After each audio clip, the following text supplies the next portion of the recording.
We must consider negotiation, my son. To the dogs with that! Hira has killed my mother. He killed your wife. What you say is true. But many more wives and sisters will die if we take up the sword. This cave has made a coward of you.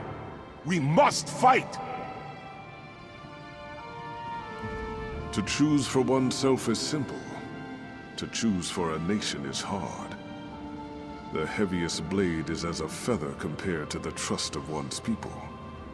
Abide with me, and listen carefully. A tyrant threatens your people. If you submit to him and become his willing thrall, your people will be shown mercy. If you attack, you and your people will be driven from your homeland and exiled to the sea. What do? I too choose to attack. But all choices bear a cost, Wayfarer. When the last sword was sheathed in the shadow of Mount Hatu, the dead were beyond counting. Many more were lost at sea during the Exodus. Was the price of honor too high?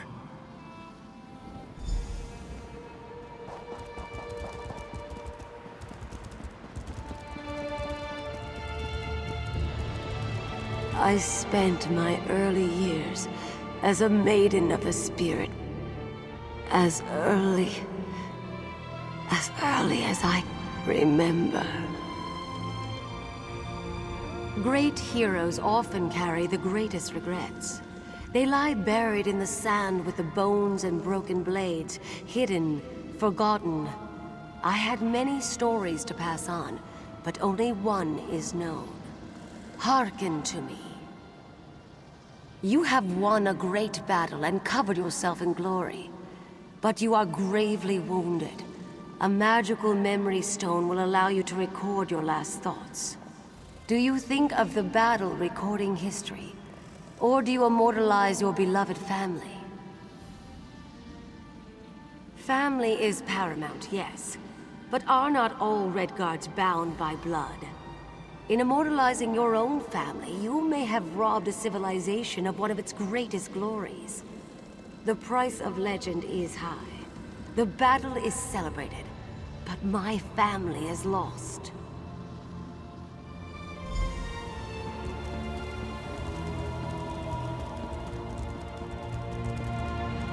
The blades are forbidden. We must not use them. Without them, our people, our civilization will die. Taking up those blades may lead to something far worse than death.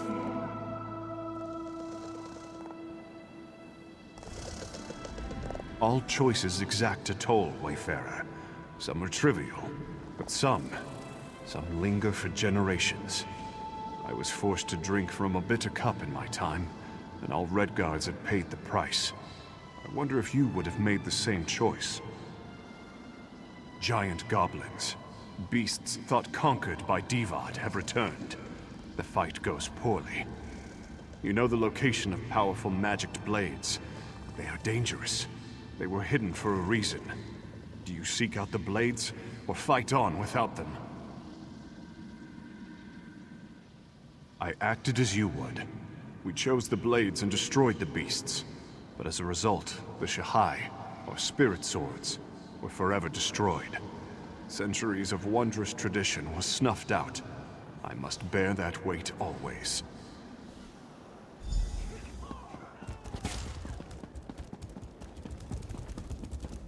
The goblins approach, my lord. They will slaughter our scouts.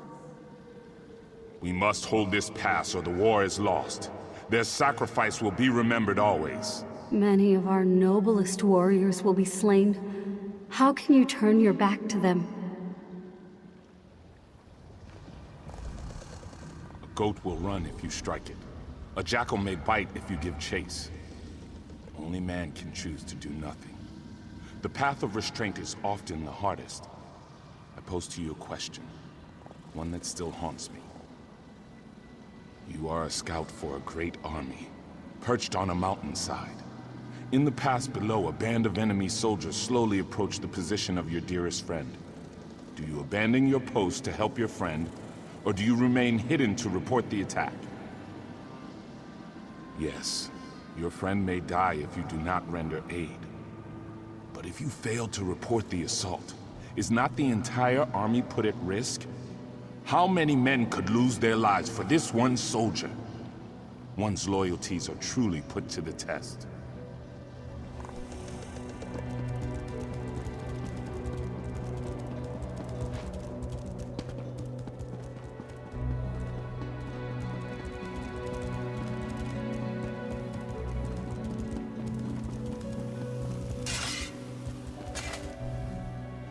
Tuwaka tells me the heroic spirits have returned to their slumber. Ah, only Tuwaka has such knowledge, my friend. I could barely hear you from here. Luckily, Tuwaka has shared some of his wisdom with me. You walk the narrow path that cuts between glory and sacrifice, valor and patience. You measure your pursuit of honor with reason and foresight. To see all ends is a gift only Tuwaka possesses. But to walk in his footsteps is wise indeed. What? No! I simply thought you'd like to know what Tuwaka thought of you.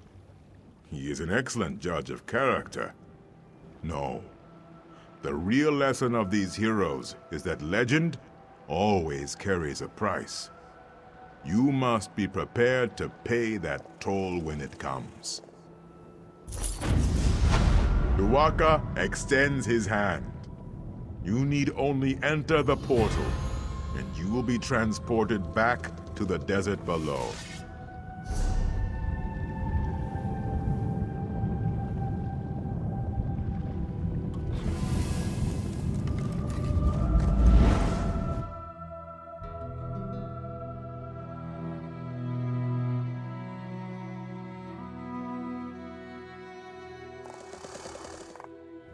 Please, tell me you have seen her.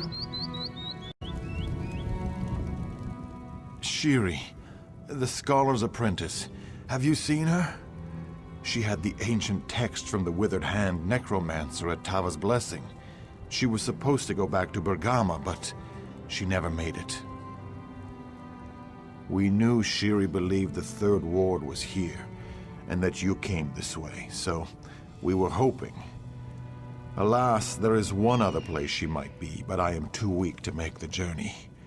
Will you take on the search for Shiri in my stead? It is not just Shiri. It is the text she found at Tava's Blessing. Scholar Zore says it must be kept away from the Withered Hand. Shiri has a cousin in Satakalam, Nahira. Please, you must go and see if Shiri is there. Thank you, my friend. Prince Azah said you were indispensable. I now see why.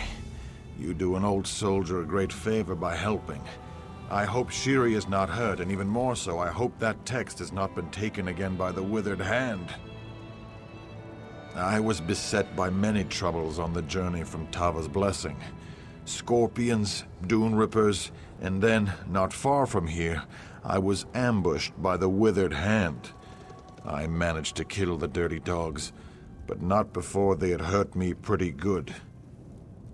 Yes, I just need time to rest, to eat, and to properly bandage my wounds. Finding Shiri is too important, though. I would have made myself go on, however slowly, if you were not here. I do not know, but it is all we have to go on. Scholar Zore was almost certain Shiri would have come here, but she suggested Satakalam as her next guess. Shiri was not close to her cousin, but Zore said she planned to visit Nahira someday. She needs to take that text she found in Tava's Blessing and bring it back to Zore and Bergama. If you are willing, I would suggest you escort the girl there yourself. She seems to have a talent for getting lost.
Only the dead and the desperate end up in this part of the desert. You appear to be neither, so you must be a very brave soul. Do you intend to enter the cursed grounds? The tears of the dishonored? It is a place of decay, a place even the gods do not acknowledge. It is where the dishonored dead are sent. When one has shamed themselves beyond redemption, his or her body is dumped here, unwashed and unconsecrated. My wife's remains were sent here, unjustly. She was a good woman. I have come to see her remains consecrated, but it has proven difficult. I wonder if you could assist me. If so, come to the gates of the burial grounds and I will explain.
As you can see, this is a horrible place. They just dump the bodies anywhere. And the predators, these harpies, come to feed on the corpses. Zaria, she does not deserve this. She has done nothing wrong. It was her older brother's fault, the dirty thief. He took advantage of her. He came to Zaria, on the run from some dangerous people to whom he owed a great deal of money. He asked her to sell some items he and his friends had acquired. Yes, and Zaria knew that. But her brother promised to find legitimate work once he paid his debts, so she agreed to help. But then he and his friends came back, asking her to fence more stolen items, and threatening violence if she refused. She turned them into the guard, but they had planted evidence on her, suggesting she had stolen some valuable gems. In the end, they were all executed, even my poor Zaria. So now I ask, would you be willing to consecrate her remains? No. If I did, I would have presented it long ago, and perhaps saved her life. As it is, though, I do not expect to have her exonerated. I only ask that her remains be consecrated. I understand your hesitation. Perhaps you would at least consider it. Take these funerary oils and perform the consecration. You will know Zaria's corpse because she still wears the wooden ring I gave her when we were first married. Find her remains and pour the oil upon them. That is all I ask.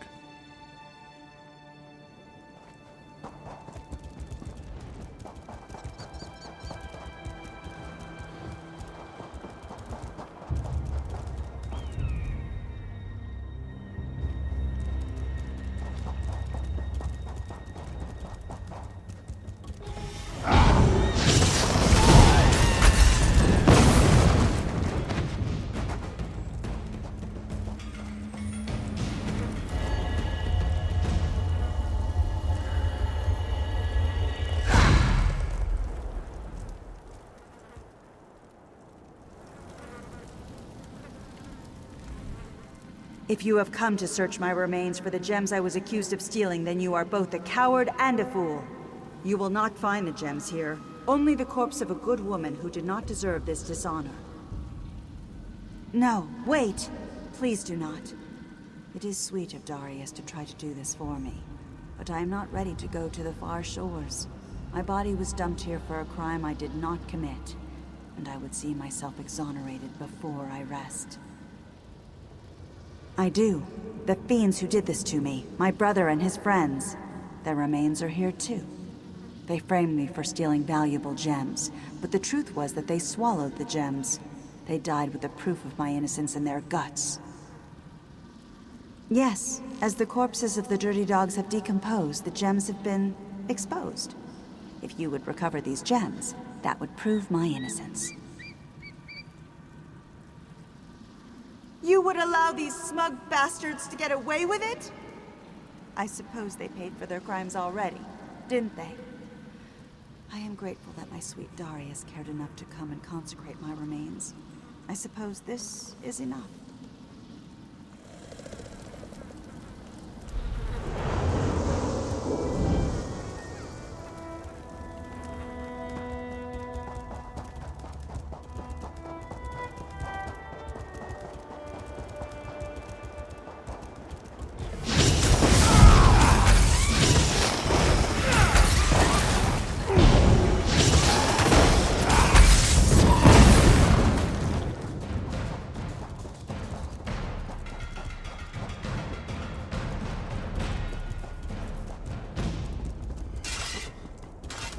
I prayed Tawaka would guide you. Did you find Zaria? Good. Then at least now her spirit can make the journey to the far shores. If only... No.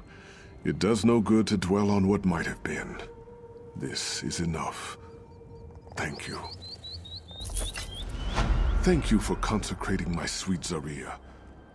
Perhaps now she and I can be reunited on the far shores.